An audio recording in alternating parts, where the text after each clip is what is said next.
Welcome to the only place where real, raw, and vulnerable conversations happen with IFBB Bikini Pros to give you an inside look at their struggles, strategies, mindset, passions, and all of life beyond the stage.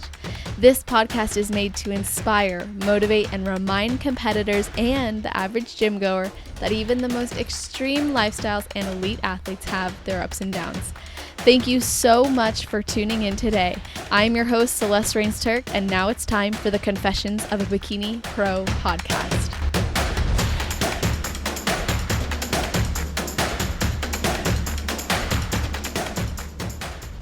Today, we're speaking with a lifelong athlete who moved to the United States from Iran when she won a U.S. green card lottery that allowed her to move here in 2011.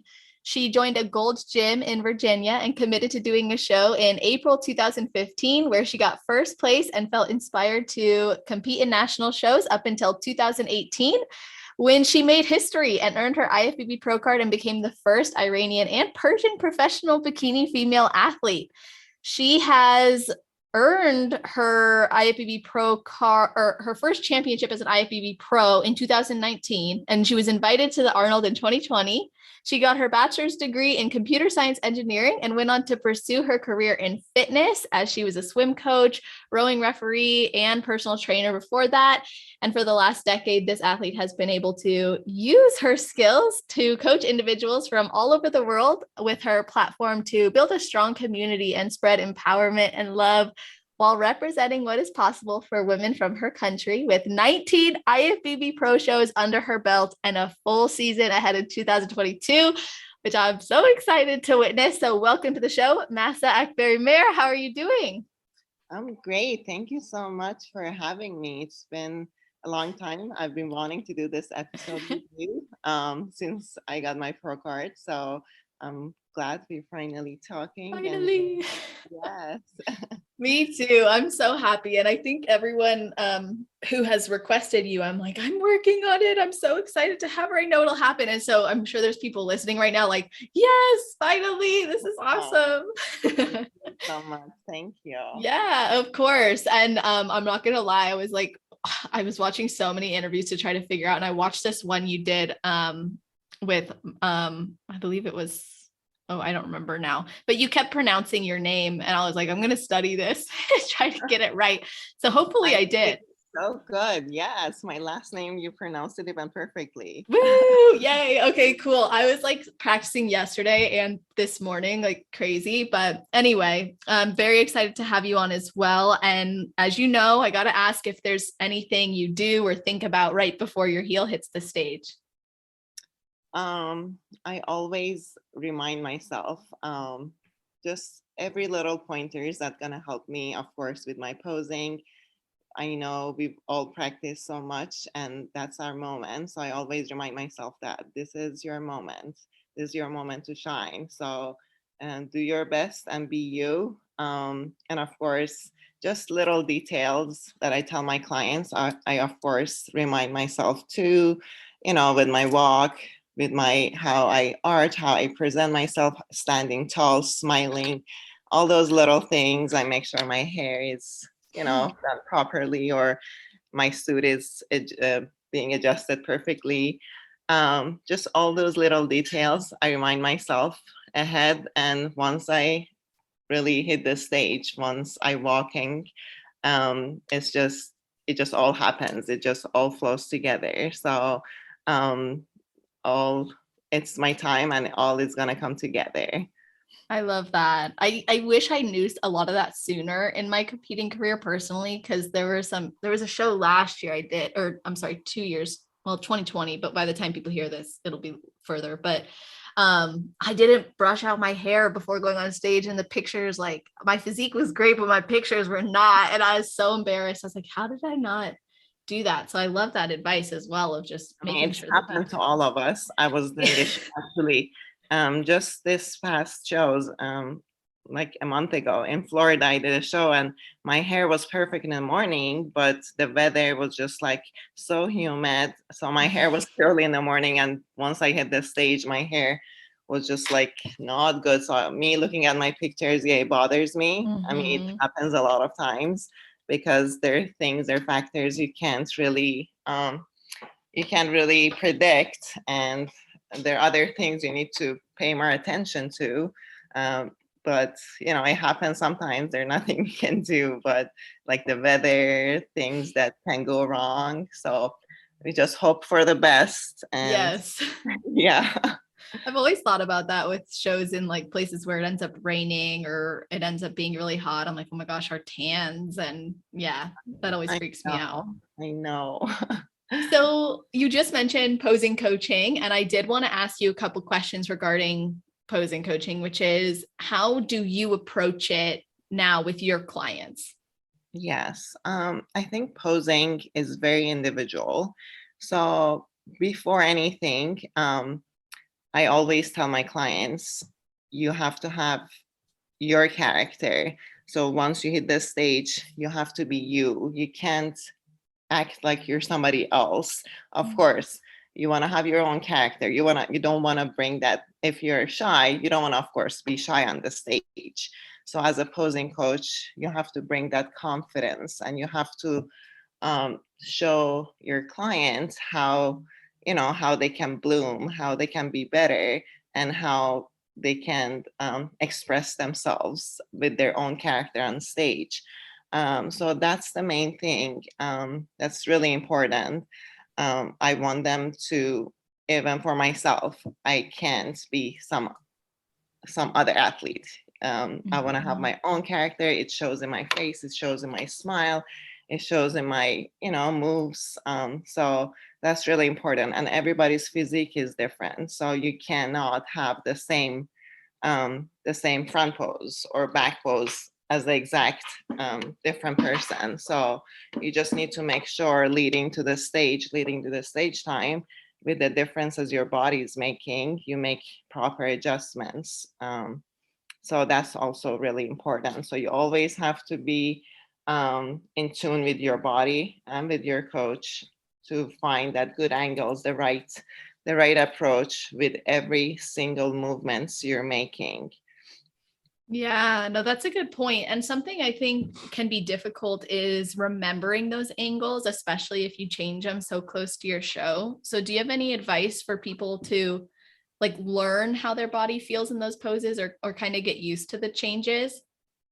Well, of course, getting into the show, if you, of course, if you're losing body fat, things are gonna change.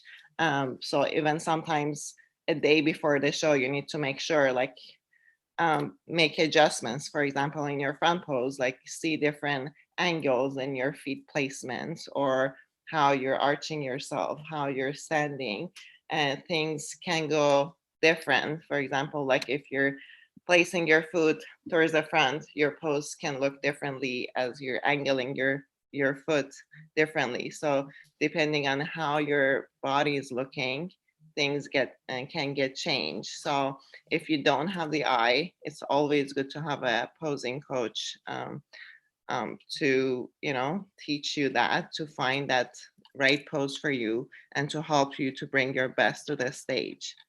Yeah, no, absolutely agree. And how, or I should say, maybe what are some of the keys that competitors should have in mind when posing and making sure to bring out their character, like you said, and not trying to be someone else?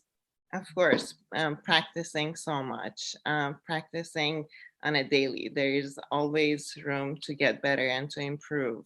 So when you have the confidence, when you're comfortable in your poses, then you can bring that sass, or bring that, happy face, or the look that's your happy look, that your confidence look to the stage also.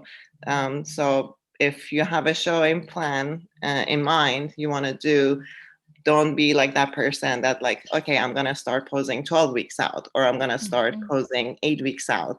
You can always practice in your off season, or you can always practice on a daily basis at the gym. Just keep that part of your routine, part of your daily routine, if you really want to be successful in the sport. If you don't look at it just as a hobby, of course, you're spending so much time, you're spending so much money, this is an investment. So you Mhm. want to do well. So practice, and it's not ever late. Uh, it's not ever early to practice. Yeah, no, exactly. And I think some people are embarrassed to pose in the gym or between sets. So, did you ever have that embarrassment? And if you did, how did you get over it? Um, yeah, I think we all think about it, or we all do. But of course, it depends on like a gym environment also. There has been gyms that have been not comfortable, or the gyms that have been working, working as a trainer. So I couldn't like pose in my bikini sometimes. Of course, like um, and of course it's different gym to gyms. There are some gyms that are like older crowds, so you need to like find that find that zone, or find that area that, you know, it can be you, you're comfortable, of course, posing, you're not too distracted, and you know, just think about your goal and what you want to get better at. But mm, to me, of course, it's important what your environment is. If you're at the gym, that there are a lot of bodybuilders, or if this is what everybody's doing, of course, it's much easier than a gym that you're the only person who competes, Hmm. or there's older crowds, or there are people that you may not be comfortable posing in front. So I think it's different any environment. So I always consider that also. Yeah, I think that's a good consideration because like when I went to, and I know you've worked out here, but when I went to the gym in San Diego, it's like Yeah. everyone's a bodybuilder, everyone's posing, everybody's doing that. But then if you walk into a gym that you've never been to, that's maybe like a more corporate or chain gym, you're like, what's the vibe? Like, is this gonna be okay? Yeah, that's true. Yeah, I of course, like I'd rather to be a part of a gym that there are more people like me who Mhm. I'm feeling more comfortable with. So then of course I can do all I do at home, like my posing, or you know, training is gonna be different, easier Yeah. environment to be around people like yourself. Yeah, exactly.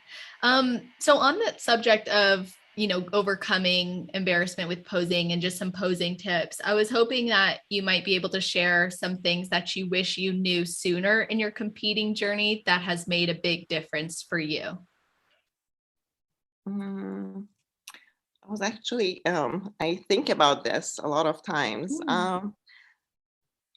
I'm not sure. I think everything just like happened for me in a good flow. There wasn't anything that I really wanted to change. Of course, maybe one thing for me was approaching the post show. That was the only thing that's been, you know, it's been different season to season. Mhm. How to overcome the obstacles that, or the challenges you have post show, with reverse diet, with how your body is changing. So that's important to know, to have a plan ahead. There has been, you know, a couple seasons or a few seasons after my shows that I've been, you know, going on vacation right after. So that might have not been the best idea, Mhm. coming from a long season of dieting and prepping, and gaining unwanted weight, which, you know, comes like really fast after being on prep for so long. And of course, losing it is going to be much harder, with your metabolism not being at your best after dieting for so long. So that's been the only thing, I believe. I've Yeah. had good seasons post show, which I've been good with my reverse diet, or I've been really strict. But and there has been season that I have not been, and it's been fun at the moment, but of course uncomfortable. And afterwards, I've been always like, you know, thinking that like, oh, I wish I would have done better, or been better in my, you know, plan after the show, how I approach post show. And you're in your post show phase right now. So do you feel like you're having more balance now than in the past, or are you finding it's hard to have like go from strict to a little bit more freedom? Yeah, Pretty good. This season I've been pretty good because I had a really long season for my shows coming up this year. I Mhm. started my prep in end of March, April, and I competed. So I competed in December. Yeah. Um, so yes, I basically dieted for 9 months, 8 months. So I knew like this season I really want to be um, really good with my reverse diet, being strict. I still, of course, every one of us, I'm sure, have the struggles. Um, just coming from being, especially back to back peak weeks, and being so lean for a long period of Mhm. time. And of course, after that, eating a little bit more food and just seeing your body changing, like getting softer, um, and your weight gain. It's hard, but if you have a plan, if you know what your goal is coming up next, that's going to keep you more accountable, which that's what's helping me right now.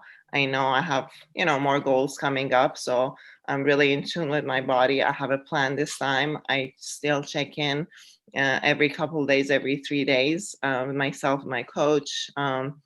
And I want to make sure I'm really improving. So just I know like eating more and the changes that's happening in my body is going to help me to build what I need to build, what I need to work on, which um, is going to bring me a better physique to the stage. And this time I'm not really that high from my stage weight. I'm pretty close. I didn't gain much. I just had like, few days of like enjoying after each show, not each show, after the last show, of Yeah. course.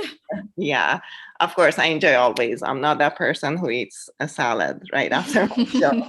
I enjoy food. I love food. Everybody knows that. So I love eating, enjoying, foods that I like, but I try to keep it in moderation, especially right now. I know I'm going to compete again. So I don't want to make it super difficult for myself, and Mhm. just want to maintain where I'm at and keep building what I need to build and improve. Yeah, definitely. I think it is like you said, to have a goal that you know you're working towards in the future that helps. And you Yeah. also know what you need to improve on. And I think I had read one of your coach's posts about like feedback you guys got, but I figured I'd just ask you what you think is needed in order to accomplish your goal of qualifying for the Olympia next year. Yes. So the judges' feedback was pretty much the same. I don't need to change much.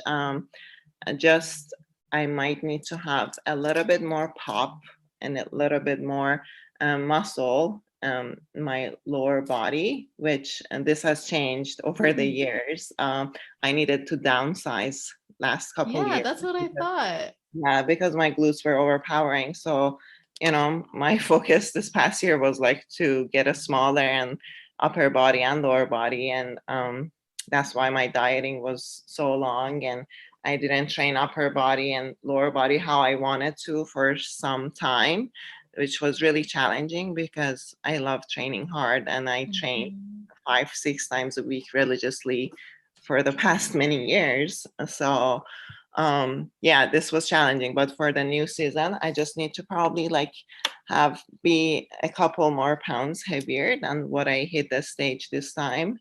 And it can be a little harder for me because I'm taller. I'm Mhm. 5'10", so being tall, depending on like the lineup, how I look this season, it kind of helped me. And we were going for a more flat look because if I fill out myself so much, I may look bigger, and I have a lot of muscle, so Mhm. it makes me look bigger on stage. So we went with more being more flat versus like being really full, to keep it consistent. But I know for the next shows I have to be just a couple pounds heavier, a couple pounds or 3 pounds depending on how I look. I don't really go with the weight as much. Mhm. So I just need to see how I'm improving. So just a little bit more glutes and hamstring, And that's it, keep everything the same. Yeah, things have changed so much for me throughout years. Depending on my feedback, I always had the problem of like my glutes were so overpowering. So the past year, in the past couple years, I kind of downsized more, which is really sad for, you know, us bikini competitors.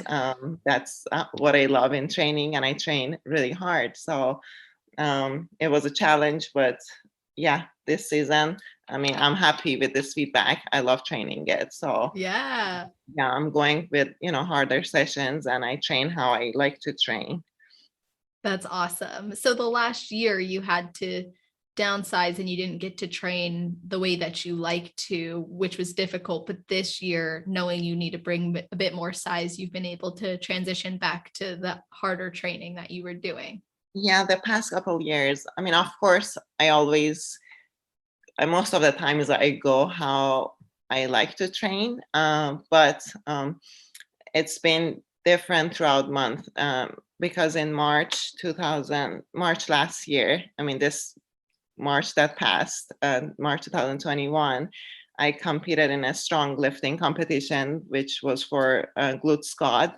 Brett Contreras, he's my Mhm. strength coach, and um, he's been the one who's been helping me with my training programs for many years. So you know, I took a different challenge and I did that. So I was training really hard for that. But after my shows previously, which was like September, August, I wasn't training glutes heavy, or I wasn't training upper body for like 3 months because I had to like really downsize Wow. upper body. I was just doing, you know, a little bit light work upper body to just get a pump and feel good about myself. It was really hard. And, you know, after I started training it again, I would like be super sore and like super tired because I had gotten weak. But I changed it throughout going into March, because I was going to, you know, take that different challenge and do a strong lifting competition. Uh, that was what I started like training hard and heavy again. And I had, you know, really successful day of competition, and it was really empowering. And you know, it was amazing. It was a really good experience, and I may do it again, but for now my goals are different, and I'm really Yeah. focused on my competitions coming up, hopefully. That's awesome. So what does your training split look like now then? Usually I train glutes or lower body 3 times a week. That's been, you know, for the past few years, I've been Mhm. training it like that. And upper body 2, 3 times a week. But right now, I just changed my training program last week. So I am training lower body actually 2 times a week, but uh, it's with a lot more volume. The same, pretty much the same working sets for the whole week, but Mhm. each day is much harder. And I have more time in between to recover, to be better for the following day. And 3 times a week upper body. So like it kind of every week it changes, can be twice a week shoulders and then back. But my focus now on my lower body is just a little bit quads, Mm. and my glutes a little bit, lower glutes. Upper glutes I'm pretty good, but yes, just a little quads, hamstring, and lower glutes. So that's my focus. What are your favorite movements for those areas? Well, I think everybody knows hip thrust comes first. Yes. Yeah. Well, I do hip thrust in all my lower body training. I start usually with hip thrust, different variations. It can be and different variations, and different ranges, because that's what's going to help you to, you know, improve and have progress. Of course, I track my progress on a weekly basis, but yeah, hip thrust, I do like lunges, step ups, and I do like 45-degree hyper. and reverse hyper, and hamstring. I like lying hamstring curl. Mhm. Yes. That's awesome. Yeah, I love those movements too. I think hip thrust I think lying hamstring curl I love, and then I love hip thrust too. I'd say those are in my top two. Yeah, hip thrust throughout years, it's been really the movement that helped me um, build my glutes really well. And yeah, breath, of course, was the main reason. Yeah, I was gonna say that must have been Brett's influence. Yes, yeah.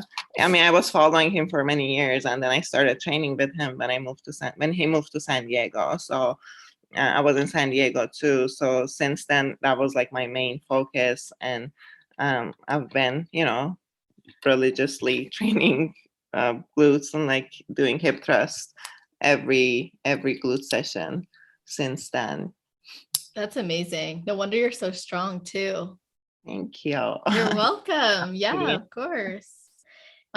You've made a lot of progress since 2015 when you started, just overall, like, yes, in glutes and in lower body, but also just like you said, you have a lot of muscle. So what do you think has contributed most to your muscle development over the years? Mhm.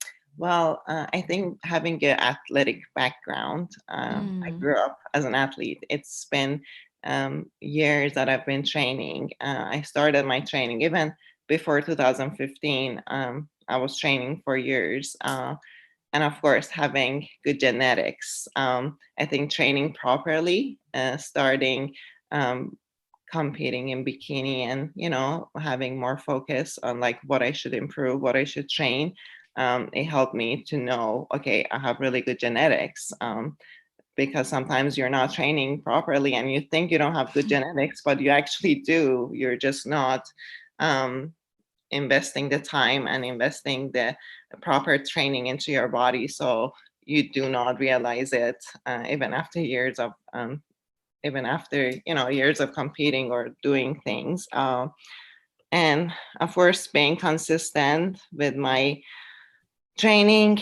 I haven't really taken any time off except, some few days here and there, or just like based on my feedbacks.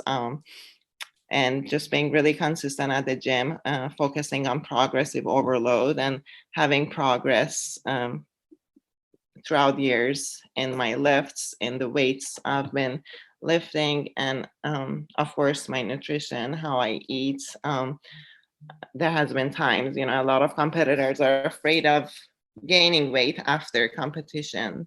That and it's really important. You're not really able to build muscle if you're still eating on a deficit or you're not eating enough. So I haven't been afraid of that weight gain. A lot of times I've been, focused on how I train and like used food as my fuel. And that weight gain really helped me to build my physique overall throughout years. And it hasn't been, it doesn't happen, of course, over time.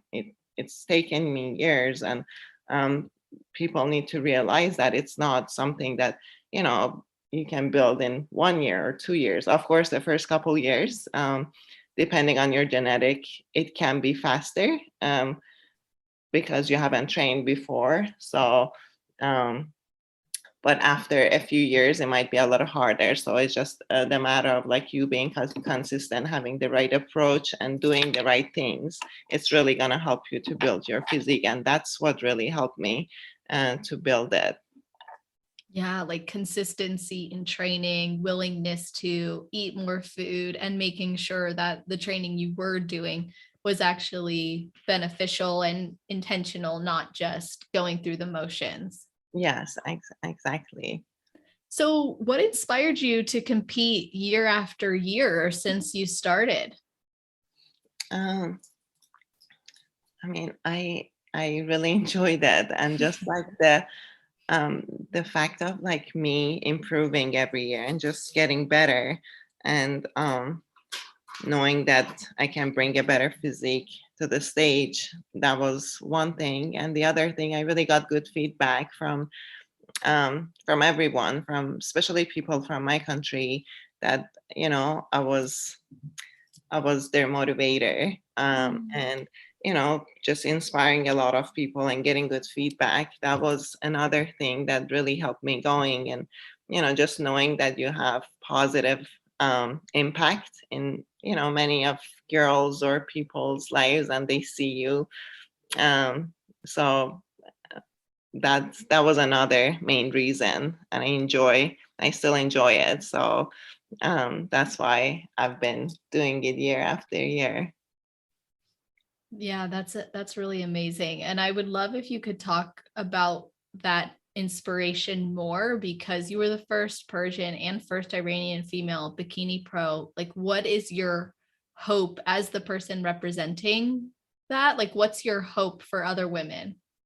Yeah, well, I hope everybody from my country, or you know um of course all women, but especially people from my country, have the ability of competing and being in this sport. It's really hard from the people who live in my country, Iran, because of all the restrictions that comes from my government. So it's not really possible for them to have bikini competition back home in Iran. So they have to travel, which that's also really hard. The expenses are hard, getting visa is hard. Um, but just knowing that, they're improving and they're really working towards their goal, and me being able to help them in any way, just like, educating them, and having that hope that maybe one day it's going to be able to happen. That's really important to me. So I want to be one important factor in their life, that they can somebody that they can look up to, and knowing that's going to happen if they be consistent and still work towards it. And if that day happen, yeah, that'll be amazing if we could have the competitions back home really happening in Iran. But for now, all they can do is like traveling and finding the shows that can be done in different countries. Wow. Yeah, it's such a different world, because here it's so normal. Yeah. It's not weird, or men come to competitions and women go to the beach and never, like, it's just normal. So I imagine there's so much resistance there, like you said, from the government. And are women allowed to work out in gyms there? Like, forgive me if that's a bad Oh, question. oh, no, no, of course not. Yes, and there are many gyms there, um, there are many good athletes. They're actually really good. The gyms are amazing, but everything is separated, so male and female. So you cannot have any male um, audience, or if training days are different, or training times are different. So it's either all females or all males. So that's how it works. Or even, competitions. I was a swimmer. My sister was gymnast. So um, the way you're dressed in different sports like swimming, gymnastic, or even, wearing bikini as bikini competitor, you cannot have any male in in the audience, or no male coaches. So that's that's how it works. But there are competitions that you can like go abroad, but still it's gonna be, if you're going from the government, like through the country, or if you're representing Iran, you cannot be in the competitions with males, male audience.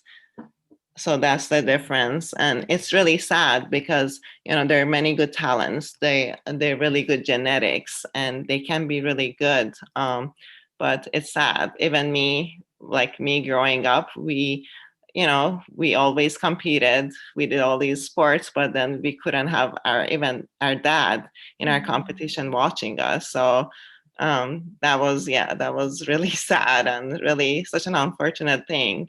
But hopefully, Yeah. one day this can change. That is really sad. I can't imagine not being able to even have your dad there to watch, especially as you said, there's so much talent and you would do well, and you got to perform and practice and then go and actually compete, and then for your dad not be able to watch, that must have been hard. Yeah, it was just always our moms or, our grandparents. Wow. Or aunts, yeah, but yeah, not our dad. That's so interesting. It'd be awesome if you could have a bodybuilding show out there. Yeah, it will be amazing, but yeah, not now unless our government changes. That would be amazing. Oh yeah, Yeah. yeah. People here are so fortunate, or people, in different countries that have, you know, they have many facilities. Everything is, so open. So um, they are very fortunate. So they Mhm. have to, be knowing like how they need to be thankful of all they have. And me being here, that's really helped me because I'm always thankful. I always compare myself, like if, with other athletes that don't have all I have right now, don't have all this opportunity I have. So I don't take things for granted. And I try to be at my best and do my best. Wow. How else has your upbringing influenced the way that you live and see life? Well, the way we are, I think we're very family oriented and very like kind to people, Mhm. and that's been always, my main in my character. I'm really willing to help everyone and um, just being a good influence and helpful and having kindness and not take things for granted. Yeah, I love that. I think especially the not taking things for granted, because I feel like that's really common in America to for people to take what we have and the freedoms we have here for granted. Yes. So, what was it that made you always want to come to America? Uh, well, I did always have, of course, like American dream. Um, Mhm.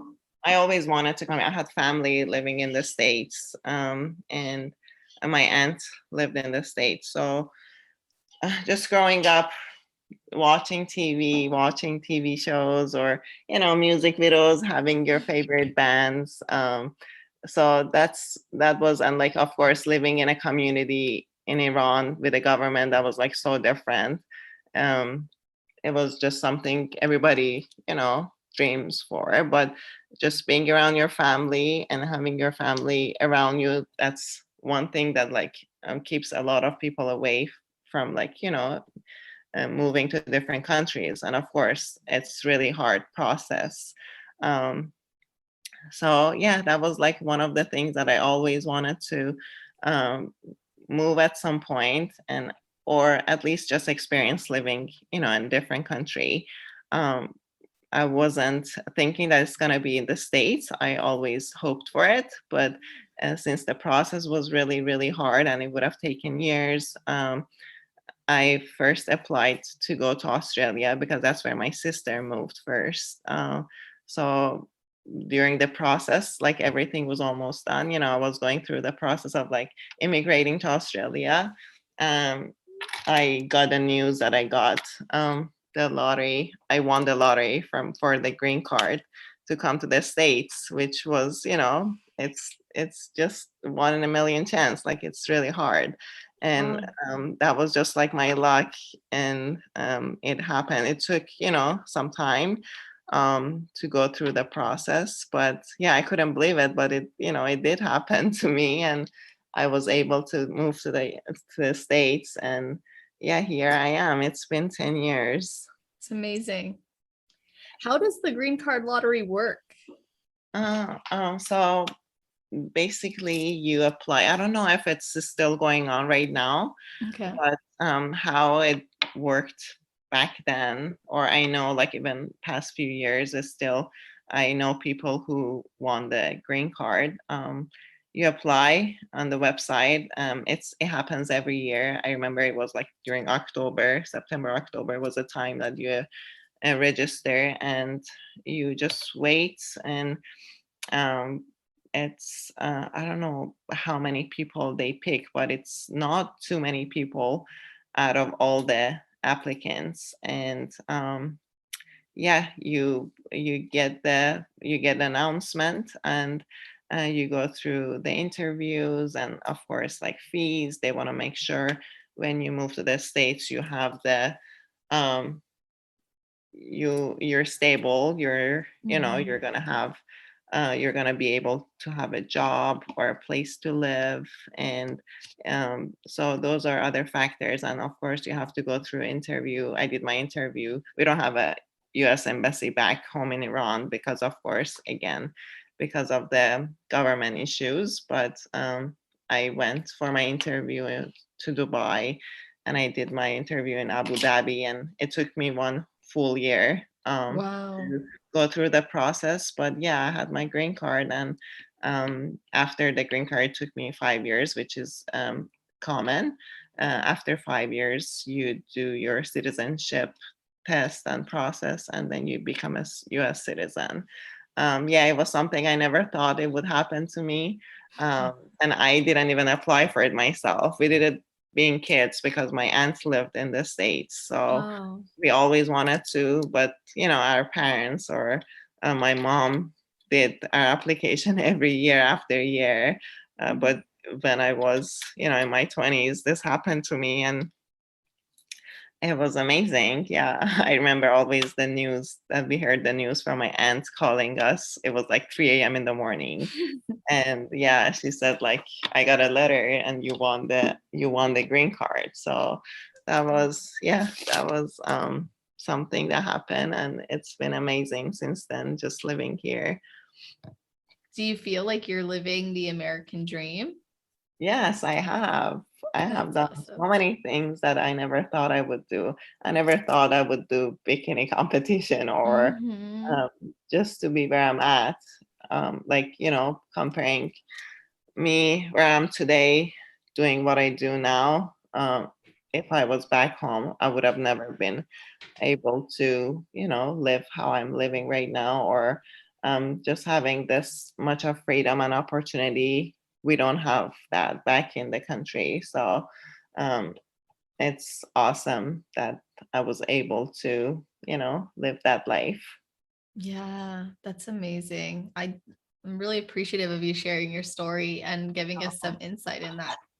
Oh, thank you, of You're course. welcome. No, that's so cool. And something else I thought was fascinating about you, which I'd mentioned in the intro, is that you had studied computer engineering before pursuing fitness. So Yeah. what, what led you to that degree? And then how did you decide that you would rather work in the fitness community? Yeah, yeah, I got my bachelor in software engineering. Well, I was accepted in college for like two majors. Was First was this, so I had to pick between the two, and physical education, which of course Mhm. it was something that I was thinking in my head that I'm already doing like sports. I'm already like an athlete. I was a swimmer back then, and I was playing water polo during college, and I was doing rowing during college. So um, even before that, I always thought that, like, I'm already doing all the training and I'm already in fitness, so maybe I should have a different degree and pursue that life also, which I did, but mm, it wasn't really. I mean, in the beginning was fascinating and different, and I thought I'm gonna enjoy doing it as my career, but just I didn't really find my passion, especially like working in that environment. It wasn't me, and it wasn't something that I would have loved doing it day after day for many years. So that's why I just, changed my mind, and I just kept on what I was doing and pursuing just fitness after that. And now you work as a personal trainer, right? Yes, yeah, I do personal training and coaching. And do you work out at Jerry Burger's gym and spa I or I used to, yes, okay. we used to train. I used to when I moved to Hawaii. She was the only person, yeah, one of the only person I knew in Hawaii, and Yeah. she worked at that gym. So And then we had met each other in the backstage in one of the shows. So Oh, yeah, so when I moved here, I started training in that gym, and then I started just being one of the main trainers and one of the elite trainers there. But yeah, that I started like working there that's when I moved cool. to Hawaii. Yes. So what's a normal day like for you now? Because you're doing online training, posing coaching, and in person, right? Yes, yeah. I do have some in-person clients, which I enjoy because I still want to be active in the gym also. And things you experience training people in person, you don't experience it online. And, it's good to Mhm. work with actual person if you are if you're, training people or if you're a coach. So I still have that also, and I enjoy doing it. What's a normal day like for me? I wake up, I have some morning routine, so I do that before anything. Just when I wake up, I drink water and I do my Mhm. LPF low pressure fitness. I've been doing it for some time now, and it helps me to start my day better.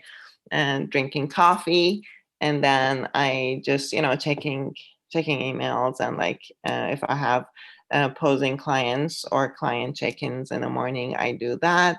I do all of that, and then um, if I have enough time before the gym, I usually try to do my um, some cardio at home, or I go for a walk outside again if I have enough time. And then I go to the gym for my in-person clients or my own training. And then it's my gym time, my client time. And of course, like if I have anything in between as far as like client check-in or posing or things like that, I do those also. And then I usually train either by myself or with my boyfriend. So I kind of plan out my day around his time so we can train together. He's my training partner and my life partner. So Oh. um, yeah, that's and then after that, just coming home and like catching up with other things in my day. And I have, just making dinner. If I have enough time, I may go to the beach for sunset, or during the day, I'd love to get some beach time some days, but there are weeks that I'm super busy or like I don't really get to go. For example, now it's been, I think, like 3 weeks almost. Mm. I haven't had like a proper beach day. No. Yeah. And then yeah, at night we have like some time together with my boyfriend, like we eat dinner together, and just like if we have time, like I after COVID I started watching Netflix during COVID. I never, I never watched TV, but now it's been some part of my day. It helps me with my cardio sometimes, and it's like Yeah. my quiet time at night when I sit to eat dinner. It's just very relaxing, and I've been like, yeah, watching all these shows, which I never did in the past. But yeah. Yeah. Wow. Well, your day is super packed, but I think it's awesome that you still get to spend time, of course, with your boyfriend. And something I wanted to ask you about was maintaining your relationship because you guys have been together for a while now, right? Yes, we've been together for a while. Uh, Okay. yeah, how well, it's really nice that he's, very supportive. I'm super thankful. Like he's been supportive throughout the whole journey of me competing. When I started, like, he was actually the main reason, one Oh, of the main wow. reasons that um you know wanted I wanted to be better in the gym, because when we met, he was that person. He used to be a professional baseball player also, so he was, his life was at the gym, and he was very active, and he always ate well. So when we started dating, I wanted to impress him more. So I That's was training awesome. harder, trying to eat better. I started like, being more cautious with like my protein intake during the day versus just eating carbs and fat. So that was that was funny. But yeah, throughout years he's been really helpful, and we live basically that same lifestyle. He's not the party guy, or he's not that person who drinks with his friends, like, or go happy hour or parties. Not that I don't support that, but um we just basically live the same lifestyle. We don't really do go out as much, or we don't like party as much, or we don't really drink. Our time together is at the gym. We train on a daily basis.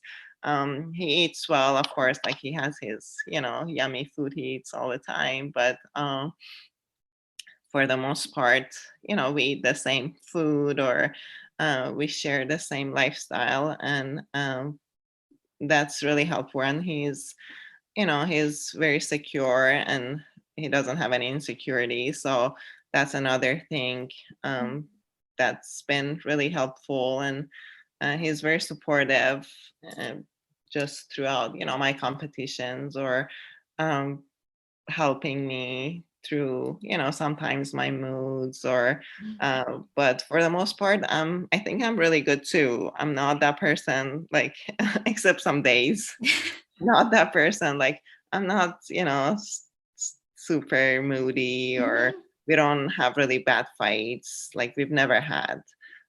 It's been always, just like, even if anything, just like short talks, or like we forget if there's anything that we, get upset from. We forget it like Yeah. after. Yeah. That's why it's been working so well. And just being with somebody who supports you and live the same lifestyle, it's really helpful. It's not just like I go to the gym and then he goes out like partying, or he goes out Yeah. to eat, or he goes out drinking. No, like, we don't do that. I mean, we used to drink sometimes, or we used to like go out, but like here in Hawaii, not really. There's not much to do besides like being active, or even San Diego is the same. So yeah, it's been good. It's been, fun time together. And yeah, I'm super thankful for it. Good. That's really, really cool. I appreciate you sharing that, because I think that's insightful for anyone in anyone's relationship as well. And it's great that you guys have that, and that you inspire each other too. Yes, yeah, I think like him being good make me want to be better, and of course me like being in tune with my body and like improving help him also. So, you know, we basically push each other. If I'm going out of my out of my goals, he reminds me that. Or if I see him, not doing things that he's supposed to, like, he knows, like, he sees me, and then he's on his like good behavior too. Oh. That's good. You guys can hold each other accountable. Yes, it's really good to have somebody like that, even as your friend, or your circle of people, not just like your boyfriend or husband. But it's really important being with the right people, or having this good circle of friends. Maybe they don't compete, but, somebody who supports you, and somebody who appreciates what you're doing and understands you. It's so important, because otherwise, if you don't have that community, it's going to be really challenging and really hard. Of course, we don't all work in fitness. I've had times that I didn't always work at the gym. So just being around different people with different lifestyle can be hard, because they may look down at you, or they may not understand you, which all we all competitors know that. So just like even finding that few people that help you, or keeping you accountable, or somebody who you can share your, down times or sad days with, that's really helpful in this sport. I agree. And I think it can be difficult for some people based on where they live, or even where they work. Of course, they don't have to work in fitness. And I love that we have social media and we have podcasts and we have workshops and events, and obviously the shows themselves where everyone can connect, and this community just comes together so much, I think, when we do that. Yes, yeah, and it's just keeps getting better and better and improving, I think. So I am really happy for that. Me too. Okay, well, we've talked about a lot of different stuff. I want to ask you for your best advice, but before we do that, is there anything you wish I would have asked you but didn't? No, it was perfect. Yay. Okay, cool. Well, then let's get your best advice for people who have never competed before but want to compete, and then your best advice for people on their road to pro. Sure. Always have a plan and always know what you're getting yourself into. So that's really important to know. To know about, bikini competition, to know about the process, to know um, about the challenges, and talk to people. Do your research. It's so important to have research, or to have ask other people who have been through it, of course, like good experiences, and of course knowing the bad experiences too, and having the right coach, having somebody who keeps you accountable, helping you, going through the process in the right direction, and knowing it's not something that you're going to achieve in like your first try, or you may be the best, or like win first place in your first competition. It's not always like that. So just knowing that you need to have a good foundation, you need to have you need to be that person who have been training maybe for not just 1 year. Like you have to be trained for at least a few years, couple years in the gym, build that foundation, and then start thinking about competitions, or like jumping into the stage. um, that, and also knowing about it's an investment, not just your time, your money. So you need to know all those little things and details that going into your competition. It can be like a full-time job, and so you need to have enough time um, aside, besides your work and the job you're doing, to invest in your training, in your meal prepping, in your posing, and everything going into the competition. It's not cheap, so you need to have enough money saved for it. It's going to be your competition registration, your suit, hair, makeup, hiring a good coach who can help you with everything, and yeah, many details that it's good to do your research and reach out to the right people who can help you and show you not just the good sides, but also the bad sides, or I mean the bad experience, or things that they've been going through. So I would say it's good.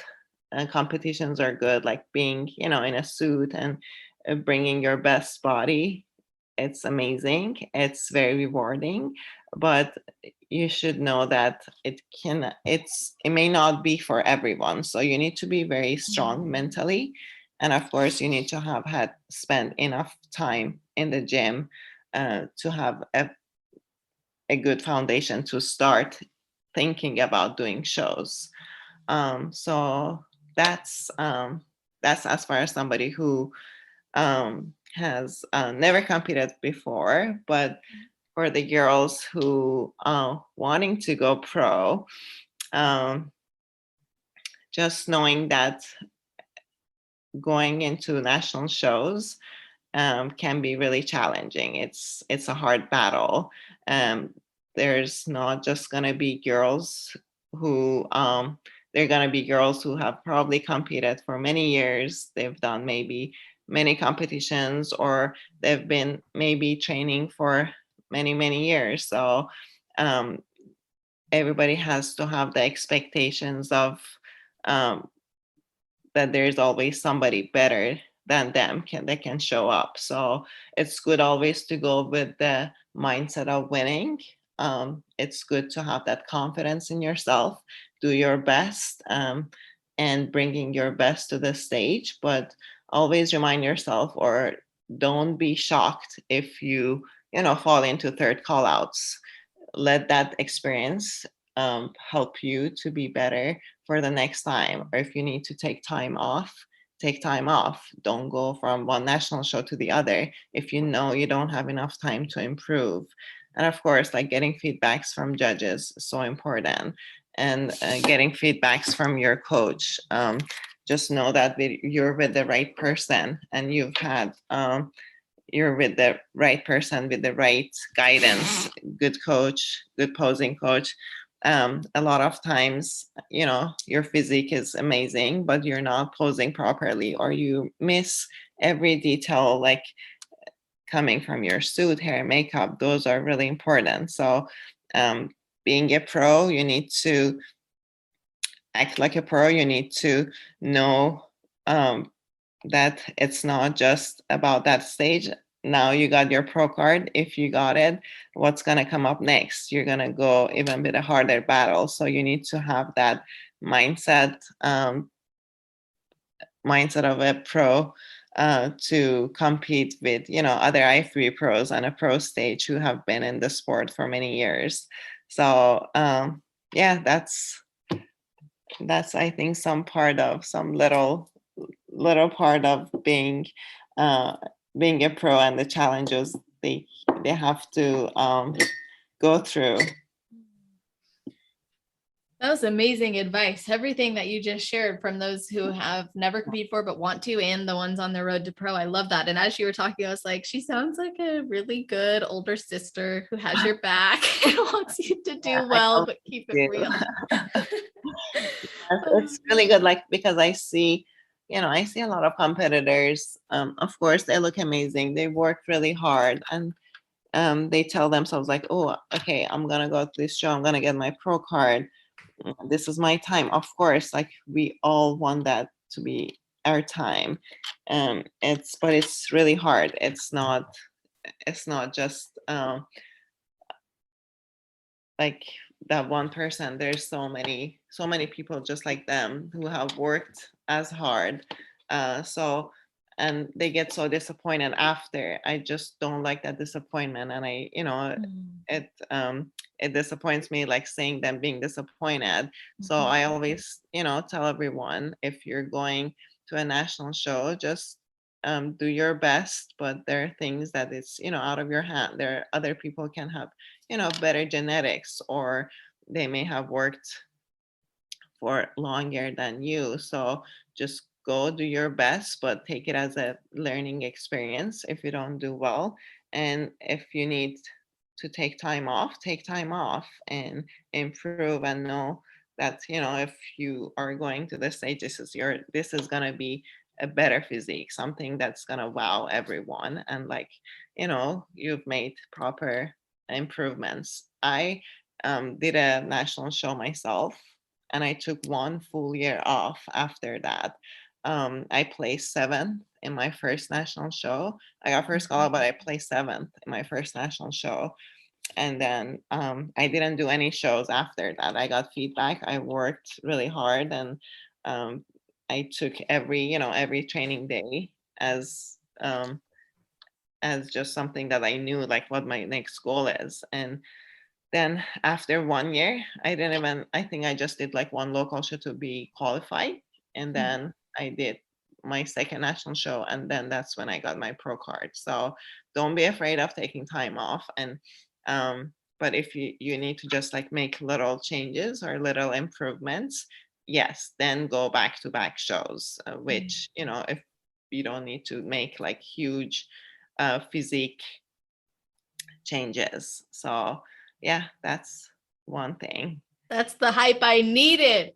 I'm like, yes, because I placed last. I don't even place at my first national show, but I was so motivated after. I was like, well, now I have the feedback. I wanted to get in front of Sandy. I took my year off, and I'm just ready to obviously like keep improving even while prepping for next year. But like I don't know. I think it's good if you could be a competitor who's less attached to when the outcome happens and more attached to like making sure that when it happens, you feel good and you know you earned it.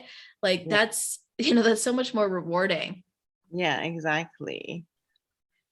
Well, thank you for that advice. I really appreciate just all your time and energy and everything that you've shared here. Something I, of course, would like to do is have everyone connect with you or be able to work with you. So, where can they do that?